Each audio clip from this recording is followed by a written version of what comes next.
और वहां का सभापति महोदय, मुझे विकसित भारत गारंटी रोजगार आजीविका मिशन ग्रामीण विधेयक 2025 पर विचार व्यक्त करने का अवसर देने के लिए आपका और समाजवादी पार्टी के राष्ट्रीय अध्यक्ष माननीय अखिलेश यादव जी का तथा अपने सचेतक धर्मेंद्र जी का और अपने क्षेत्र की जनता का धन्यवाद और आभार व्यक्त करना चाहता हूं। मानवर, सबसे पहले मैं यह स्पष्ट करना चाहता हूं कि मनरेगा केवल एक योजना नहीं है, बल्कि ग्रामीण भारत के लिए एक कानूनी अधिकार है। रोजगार का अधिकार, सम्मान का अधिकार और सामाजिक सुरक्षा का अधिकार है। इसे हटाना या प्रतिस्थापित करना केवल प्रशासनिक बदलाव नहीं, बल्कि सामाजिक अनुबंध को तोड़ने जैसा है। महोदय, सरकार कहती है कि इस विधेयक के तहत रोजगार की गारंटी 100 दिनों से बढ़ाकर 125 दिन कर दी गई है, लेकिन सवाल ये नहीं है कि कानून में क्या लिखा है। सवाल यह है कि क्या गरीब को वास्तव में 125 दिन काम मिल पाएगा, क्योंकि इस विधेयक की असली तस्वीर इसके अन्य प्रावधानों में छिपी है। मनरेगा के तहत अकुशल श्रम की पूरी मजदूरी केंद्र सरकार देती थी। अब राज्यों को भी मजदूरी सामग्री और प्रशासनिक खर्च उठाना पड़ेगा। कई राज्य पहले से वित्तीय संकट में है। अगर राज्य पैसा नहीं दे पाएगा तो सबसे पहले गरीब का रोजगार कटेगा। रोजगार का अधिकार राज्य की तिजोरी पर निर्भर नहीं होना चाहिए। नॉर्मेटिव एलोकेशन का है। अब केंद्र तय करेगा कि राज्य कितना खर्च कर सकता है। अगर मांग ज्यादा हुई तो राज्य को खुद खर्च उठाना पड़ेगा। ये मनरेगा की मांग आधारित आत्मा पर सीधा प्रहार है। ये गारंटी नहीं बल्कि कोटा सिस्टम है। साथ ही सहकारी संघवाद पर भी हमला है। कृषि मौसम में 60 दिन तक काम रोकने का प्रावधान का है। ग्रामीण जीवन कैलेंडर से नहीं चलता, वह बारिश, सूखे और मौसम की मार से चलता है।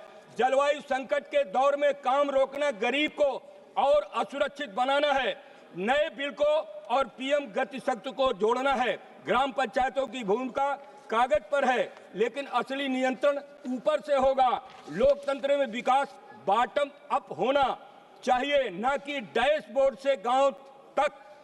तकनीक का आत्मनिर्भर प्रयोग, बायोमेट्रिक और ऐप्स ने पहले ही कई मजदूरों की मजदूरी रोकी है। मेरे जिले फतेहपुर में कई गांव जैसे जरारा, लौहरी सराय, ब्लॉक कमोली आदि में मोबाइल नेटवर्क नहीं है। महोदय, तकनीक सहायक होनी चाहिए, न कि शर्त होनी चाहिए।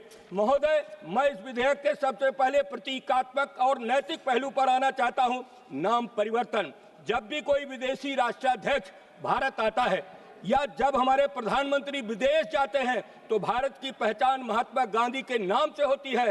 अहिंसा, सत्य, करुणा, और यही भारत की आत्मा के प्रतीक है। लेकिन जैसे ही बात गरीब के रोजगार की आती है, आप उसी गांधी के नाम को योजना से हटा देते हैं। मैं सरकार से पूछना चाहता हूं, अहिंसा के पुजारी से इतनी नफरत क्यों?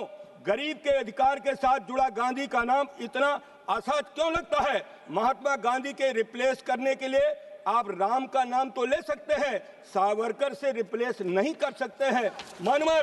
गांधी कोई पार्टी नहीं थे, गांधी विचारधारा नहीं थे, गांधी भारत की नैतिक चेतना थे।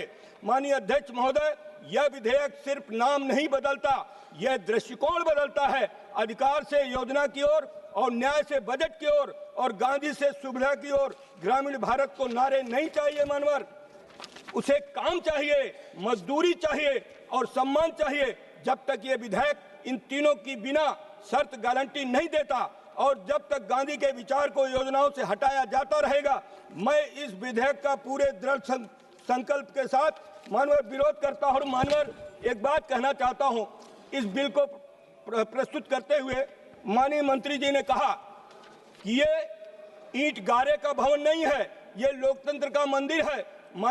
पूज्य महात्मा गांधी के त्याग और बलिदान से देश आजाद हुआ और हमको लोकतंत्र मिला, जिसकी वजह से हम सब इस सदन के सदस्य बने, मंत्री बने। आप नाम बदलते हैं, भवनों का रंग बदलते हैं, लेकिन आपका यह ढंग ठीक नहीं है, जिसको पूरा देश देख रहा है। जनता आपकी नीतियों को और ढंग से बेहद दुखी है। उत्तर प्रदेश में शराब के गांव-गांव ठेके खुलवा रखे हैं।